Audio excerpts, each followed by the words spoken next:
مگر اولاد کا بھی ایک حق بہت مارا جاتا ہے. 4 بیٹے ہیں, ایک بیٹے کو آپ نے کھیت دے دیا, زمین دے دی, کیش رقم دے دی, اور باقی 3 بیٹوں کو آپ نے محروم کر دیا. کہ یہ انصافی نہیں ہے؟ اولاد سے محبت کسی سے زیادہ کسی سے کم ہو سکتی ہے, وہ جائز ہے. چھوٹے بیٹے سے زیادہ محبت ہے, بڑے سے زیادہ محبت ہے, وہ ممکن ہے, وہ پاسبل ہے, وہ سمبھو ہے. لیکن کسی ایک اولاد کو حق زیادہ دینا اور دوسرے کو کم دینا یہ حرام ہے. میرے بھائیوں, اسلام نا انصافی کی تعلیم نہیں دیتا. اللہ کے نبی کے پاس ایک صحابی آتے ہیں, ان کا نام ہے بشیر رضی اللہ تعالیٰ. وہ کہتے ہیں اللہ کے نبی, میں اپنے بیٹے نعمان کو ایک کھجوروں کا باغ دینا چاہتا ہوں. آپ نے پوچھا ہے اے بشیر کیا آپ کے اور بھی بچے ہیں؟ کہا ہے اللہ کے نبی میرے اور بھی بچے ہیں. آپ نے فرمایا کیا تم نے تمام بچوں کو کھجوروں کا باغ دیا ہے؟ نہیں نہیں اے اللہ کے نبی, میں اپنے بڑے بیٹے کو نعمان کو دینا چاہتا ہوں. آپ نے فرمایا جب تک سارے بچوں کے درمیان انصاف نہیں کرو گے, کان کھول کر کے سن لو, لا اشہد علی جور, اس نا انصافی کے اوپر میں گواہی نہیں دے سکتا. کان کھول کر کے سن لو, اتقوا اللہ وعدلوا بین اولادکم, اپنی اولاد کے درمیان ہمیشہ انصاف کیا کرو.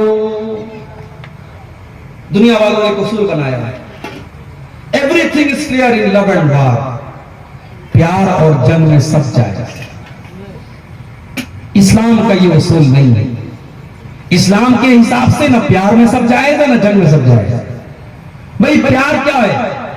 یہ پیار تھوڑی ہے جو آج ہو رہا ہے.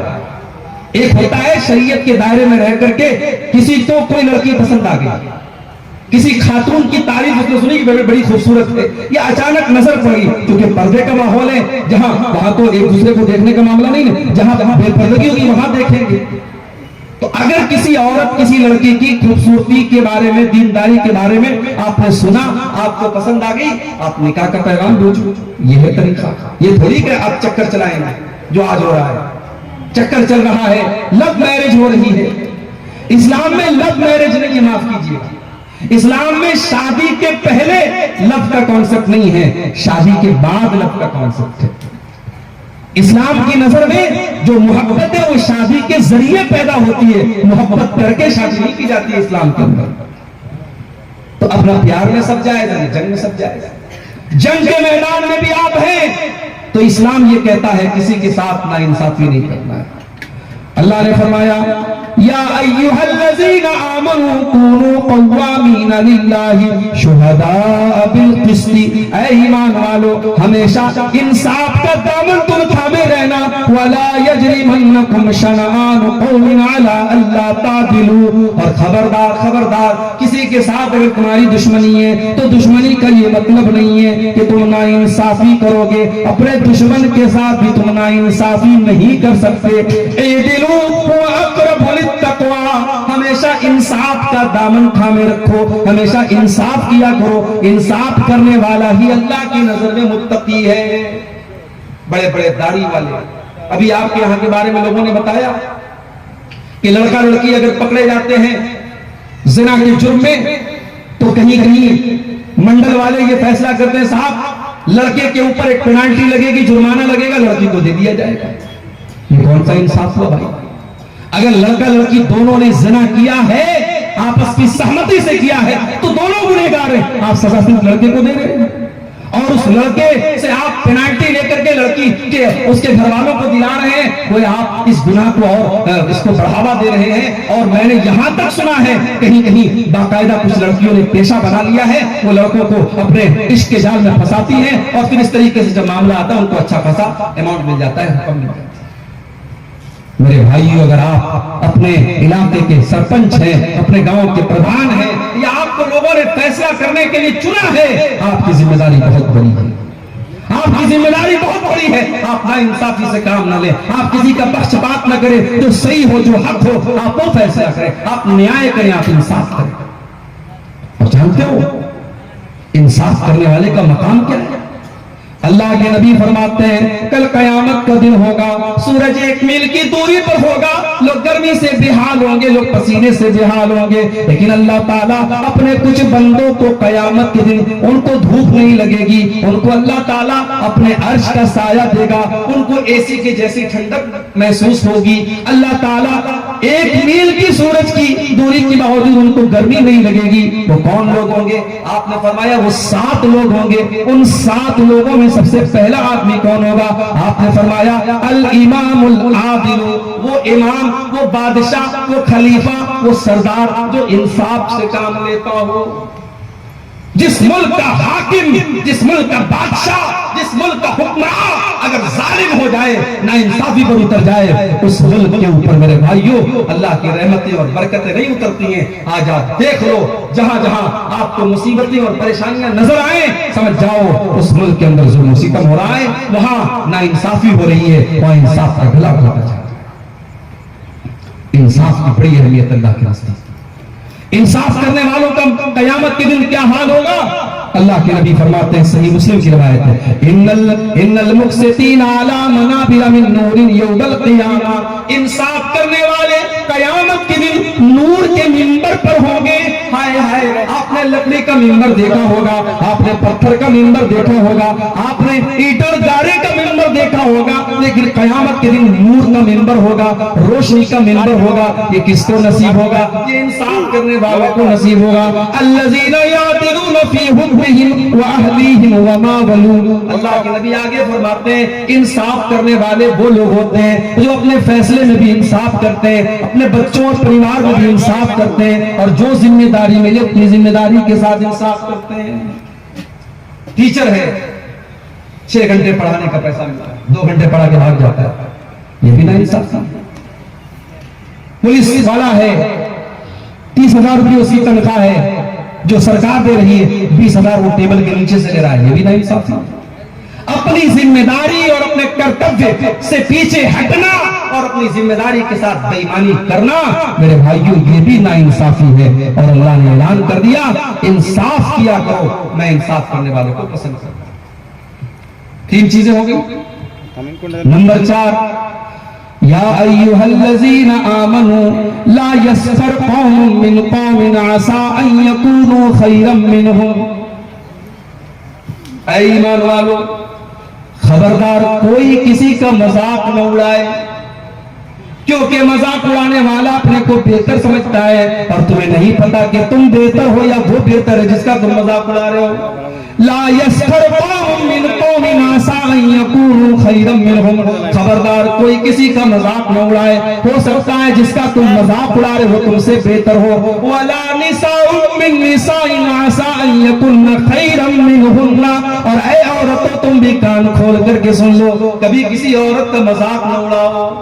عورتوں کے اندر یہ چیز بہت ہوتی ہے، اس لیے اللہ نے عورتوں کا الگ سے ذکر کیا۔ اب کوئی عورت اگر قیمتی کپڑا پہن کے آ گئی، سونے کا زیور پہن کے آ گئی، اور اس کے قریب سے اس کے پاس سے کوئی ایسی عورت گزری جو بیچاری غریب گھر کی ہے، اس کے ہاتھوں میں کوئی سونے کا کنگن نہیں ہے، اس کے گلے میں کوئی سونے کا ہار نہیں ہے، تو یہ تانا مار دے، دیکھو اس کے پاس تو کچھ نہیں ہے، یہ تو فقیر ہے، تو غریب ہے، تلاش ہے، اس کے پاس تو کچھ نہیں ہے۔ اس طریقے کے تانے کسی غریب عورت کو مار دیتی ہیں عورتیں۔ کبھی کسی کا مذاق نہ اڑاؤ۔ اچھا مذاق کی بات ہے تو ایک بات اور کہنا چاہتا ہوں، آج کل انٹرنیٹ پر بہت سارے جوک آتے ہیں، ہمارے نوجوان جو تھوڑے مذاقیہ ٹائپ ہوتے ہیں ان کو جوک بڑے پسند ہوتے ہیں، وہ جوک تلاش کرتے رہتے ہیں، جوک شیئر کرتے رہتے ہیں۔ اب وہ جوک جو ہوتا ہے کبھی کبھی اس میں جنت کا بھی مذاق اڑایا جاتا ہے، جنت میں جائے گا تو یہ ہوگا، جہنم میں جائے گا تو یہ ہوگا۔ خبردار کبھی جنت کا مذاق مت اڑانا، کان کھول کر کے سن لو، کبھی جہنم کا مذاق مت اڑانا، کبھی قرآن کا مذاق مت اڑانا، کبھی نماز کا مذاق مت اڑانا، ورنہ اس بات کا ڈر ہے اگر آپ نے جنت کا، جہنم کا، فرشتوں کا یا قبر کا یا نماز کا اگر آپ نے مذاق اڑایا تو اس بات کا ڈر ہے کہ اس مذاق اڑانے کی وجہ سے آپ اسلام سے خارج ہو جائیں گے، کافر ہو جائیں گے، آپ ایمان سے نکل جائیں گے۔ اور یہ بات میں نہیں کہہ رہا ہوں، یہ قرآن کہہ رہا ہے۔ قل أبالله وآياته ورسوله كنتم تستهزئون، اے اے نبی ان منافقوں سے کہہ دو کیا تم اللہ کا مذاق اڑاتے ہو، اس کی آیتوں کا مذاق اڑاتے ہو، اس کے رسولوں کا مذاق اڑاتے ہو؟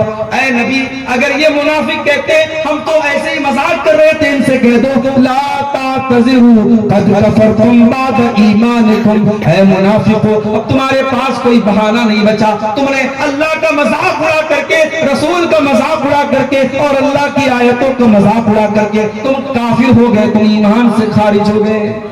تو کبھی اسلام کا مذاق مت اڑاؤ اور ایک دوسرے کا مذاق بھی مت اڑاؤ، گورے ہو تو کالے کا مذاق مت اڑاؤ، امیر ہو تو غریب کا مذاق مت اڑاؤ، لمبے ہو تو ناٹے کا مذاق مت اڑاؤ، کیونکہ جو غریب ہے ضروری نہیں ہے کہ آپ امیر ہیں تو آپ اللہ تعالیٰ کے آپ کا مقام اونچا ہے۔ کتنے لوگ ہوتے ہیں جو غریب ہیں، کپڑے بھی ڈھنگ کے نہیں پہنتے، مگر اللہ کی نظر میں ان کا مقام بہت اونچا ہوتا ہے۔ اللہ کے نبی فرماتے ہیں کم من اشعث اغبر مدفوع بالابواب، بہت سارے ایسے لوگ ہوتے ہیں جن کے بال بالکل میلے کچیلے ہوتے ہیں، کپڑے بالکل پھٹے پرانے ہوتے ہیں، اگر کسی کے دروازے پہ چلے گئے تو لوگ دھکے دے کر کے نکال دیں، اتنے غریب ہوتے ہیں، اتنے فقیجے ہوتے ہیں، لیکن اللہ کی نظر میں ان کا مقام اتنا اونچا ہوتا ہے۔ لو اقسم علی اللہ لا برہ، اگر اللہ کا نام لے کر، اللہ کی قسم کھا کر کے اگر کوئی بات کہہ دے تو اللہ ان کی قسم کو بیکار نہیں جانے دیتا، وہ اللہ کی قسم کھا کے کوئی بات اگر کہہ دے اللہ ان کی بات کو ضرور پوری فرماتا ہے۔ مذاق مت اڑاؤ میرے بھائی کسی۔ ایک مرتبہ حضرت عائشہ رضی اللہ تعالیٰ عنہ نے حضرت صفیہ، ان کی ہائٹ کچھ کم تھی، ان کا ایسے مذاق اڑا دیا۔ ہمارے انسانی فطرت ہے نا، کسی کی ہائٹ کم ہوتی ہے لوگ اس کو نٹوا نٹوا بولنے لگتے ہیں، ہمارے نہیں بولنا چاہیے، بچنا چاہیے۔ آپ نٹوا نٹوا کہہ رہے ہیں اس کا مطلب آپ کو اپنی لمبائی، اپنی ہائٹ پر غرور ہے، یہ پسند نہیں اللہ تعالیٰ۔ اب وہ مذاق اڑایا حضرت عائشہ نے حضرت صفیہ کا، اللہ کے نبی نے سن لیا، بحسبک من صفیہ کذا و کذا، اے عائشہ تو نے صفیہ کے بارے میں ایسی ایسی بات کہی ہے، لو مزجت بماء البحر لمزجته، اتنی کڑوی کسیلی بات تو نے کہی ہے، اگر سمندر کے پانی میں ملا دی جائے تو سارا سمندر کا پانی خراب ہو جائے۔ تو میرے بھائیوں اللہ کہہ رہا ہے خبردار کسی کا مذاق نہ اڑاؤ۔ یہ چوتھی چیز ہوگی، مذاق نہ اڑاؤ۔ اچھا مذاق آپ کس چیز کا اڑائیں گے؟ شکل کا اڑائیں گے، چہرے کا اڑائیں گے، پیسے کا اڑائیں گے؟ اللہ تعالیٰ نہ پیسہ دیکھتا ہے، نہ چہرہ دیکھتا ہے، نہ شکل دیکھتا ہے۔ اللہ کیا دیکھتا ہے؟ ان اللہ لا ينظر الى صورکم واجسامکم واموالکم، اللہ تعالیٰ تمہاری شکلوں کو نہیں دیکھتا، تمہارے جسموں کو نہیں دیکھتا، تمہارے مال کو نہیں دیکھتا، ولکن ينظر الى قلوبکم واعمالکم، اللہ تعالیٰ تو تمہارے دلوں کو دیکھتا ہے، تمہارے عمل کو دیکھتا ہے۔ اللہ تعالیٰ کے دل دیکھا جائے گا، اس کے عمل دیکھا جائے گا۔ تو یہ ہو گئی آپ کی چوتھی چیز کہ خبردار کوئی کسی کا مذاق نہ اڑائے۔ پانچویں چیز وَلَا تَلْمِزُوا أَنفُسَكُمْ، اور خبردار کسی کو تانے نہ مارا کرو، تانا نہ مارو، زبان سے اشارے سے کسی کو تانا مت مارو، یہ جہنمیوں کی نشانی ہے تانا مارنا۔ وَيْلٌ لِكُلِّ هُمَزَةٍ لُمَزَةٍ الَّذِي جَمَعَ مَالًا وَعَدَّدَ يَحْسَبُ أَنَّ مَالَهُ أَخْلَدَ، بربادی ہے، جہنم ہے تانا مارنے والے کے لیے، کسی کے اوپر الزام لگانے والے کے لیے، کسی کے اوپر تانا کرنے والے کے لیے۔ تو تانا مت مارو۔ اس کے بعد چھٹی چیز وَلَا تَنَابَزُوا بِالْأَلْقَابِ، اور کسی کو برے لقب سے یاد نہ کرو۔ کوئی پہلے شراب پیتا تھا، اب توبہ کر لیا، اب اس کو کہتے ہیں ارے یہ تو پیکڑ تھا، شراب پیتا تھا۔ نہیں، ایسا نہیں بولنا چاہیے۔ کوئی پہلے تمباکو کھاتا تھا، گٹکا کھاتا تھا، آج بیچارہ نیک ہو گیا، سدھر گیا، اب آپ کہہ رہے ہیں ارے یار چلو زیادہ بات مت بتاؤ، تم بہت گٹکا کھاتے تھے۔ اس طریقے سے کسی کی پچھلی زندگی کا نام لے کر کے اس کو تانا مارنا یہ صحیح نہیں ہے۔ ابو جہل بہت بڑا ظالم تھا، اس امت کا فرعون کہا اللہ کے نبی نے اس کو۔ ابو جہل کا بیٹا، نام نوٹ کر لو، بچہ پیدا ہو تو یہ نام رکھ دینا، الٹے سیدھے نام مت رکھا کرو، اکرما نام تھا۔ ابو جہل کے بیٹے کا نام اکرما تھا اور وہ مسلمان ہو گئے، صحابی ہو گئے۔ ایک مرتبہ حضرت اکرما آتے ہیں، کچھ صحابہ ان کو دیکھ کر کے کہتے ہیں ارے یہ تو ابو جہل کا بیٹا ہے، اس امت کہ فرعون کا بیٹا ہے. اللہ کے نبی کے کانوں میں وہ یہ آواز پڑ گئی. آپ نے کہا خبردار خبردار, کیا تم نے قرآن کی یہ آیت نہیں پڑھی ہے, وَلَا تَنَابَزُوا بِالْأَلْقَابِ, خبردار کسی کو برے لقب سے تم یاد نہ کرنا. ایک مرتبہ اللہ کے نبی گھر آئے, آپ کی بیوی صفیہ رو رہی تھی.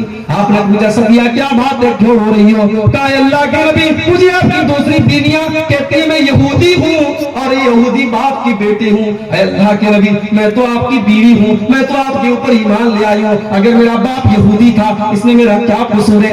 آپ کی بیویاں مجھے یہودی کہتی ہیں, یہودیوں کی اولاد کہتی ہیں. آپ نے ان کو تسلی دی. آپ نے کہا اے صفیہ ایسی کوئی بات نہیں ہے, تم تو حضرت ہارون کی بیٹی ہو. تم لوگوں سے کہہ دیا کرو میرے باپ تو ہارون ہے, میرے چچا تو موسیٰ ہے, میرے شوہر تو محمد رسول اللہ ہے, میری تو تین نبیوں سے رشتہ داری ہے. میرا باپ بھی نبی ہے, میرا چاچا بھی نبی ہے, میرا شوہر بھی نبی ہے. یہ مقام تو میری بیویوں میں کسی کو حاصل نہیں ہے جو مقام تم کو ملا ہے. وَلَا تَنَابَزُوا بِالْأَلْقَابِ, خبردار کسی کو برے لقب سے یاد مت کیا. تو یہ ہو گئی آپ کی 6. اس کے بعد اللہ فرماتا ہے 7ویں چیز, یا ایھا الذین آمنوا اجتنبوا کثیرا من الظن, اور اے ایمان والو بہت زیادہ لوگوں کے بارے میں گمان مت کیا کرو. اپنے من سے اندازہ نہ لگایا کرو, اپنے من کی کھیر نہ پکایا کرو. ان بعض الظن اسم, جب تم گمان لگاؤ گے تو بہت سارے گمان گناہ بن جاتے ہیں. گمان مطلب بدگمانی مت کیا کرو, بدگمانی مت کیا کرو. اپنے